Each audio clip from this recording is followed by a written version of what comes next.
Chennai Marina beach super enjoy చేసాం. నా friends welcome to vlogs Deepu. Chennai parts videos ఎవరైనా చూడకపోతే చూసండి. ఇంకా ఐనెక్స్ మాల్ నుంచి అయితే మెరీనా బీచ్ కి వెళ్ళడానికి అయితే మేమైతే వేలాచర్ నుంచి అయితే లైట్ హౌస్ బీచ్ దగ్గరికి అయితే ట్రైన్ అయితే ఎక్కేసాము. చెప్పాకండి ఏ ట్రైన్ ఎక్కిన ₹5 అంటంగా. ఇంకా మేమైతే మెరీనా బీచ్ దగ్గరికి అయితే వెళ్ళిపో, కానీ ఇదైతే మెరీనా బీచ్ కాదంటండి, లైట్ హౌస్ బీచ్ అంటండి. ఇది మెరీనా బీచ్ కింద వస్తుంది. ఇంకా మెరీనా బీచ్ అయితే లైట్ హౌస్ బీచ్ రెండు ఒకటేనంట. అసలు బీచ్ అయితే చాలా చాలా బాగుందండి అసలు. ఇంకా చాలా మంది అయితే కపుల్స్ అయితే చాలా మంది అయితే వచ్చారండి.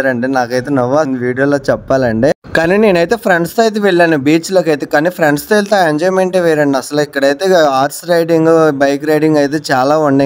ఇంకా వెళ్ళంగానే ఫస్ట్ అయితే ఇంకా బీచ్ లో దిగేసి అయితే కొద్దిసేపు అయితే స్నానం అయితే చేస్తాండి. ఇంకా అలా స్నానం చేస్తుంది చాలా రోజుల తర్వాత బీచ్ లో తిరిగితే చాలా ఆనందంగా ఉందండి. నేనైతే ఫస్ట్ టైం అయితే పేరుపాలెం, మన దగ్గరలో ఉండే పేరుపాలెం బీచ్ కి అయితే వెళ్ళాను. ఇదైతే సెకండ్ టైం అండి ఈ బీచ్ కి రావడము. అసలు బీచ్ అయితే చాలా బాగుంది మెరీనా బీచ్. ఇంకా ఫైనల్ అయితే ఇంకా వెనకైతే వెళ్ళిపోతుంది. ఇంకా చెన్నై వీడియోస్ అయితే అయిపోయినాయి. నా ఛానల్ ఎవరైనా చూడకపోతే వెళ్ళి చూసేసి సబ్స్క్రైబ్ చేసి లైక్ చేసి నన్ను అయితే సపోర్ట్ చేయండి. మీ సపోర్ట్ నాకు ఎప్పుడు ఉండాలి ఫ్రెండ్స్. Bye friends.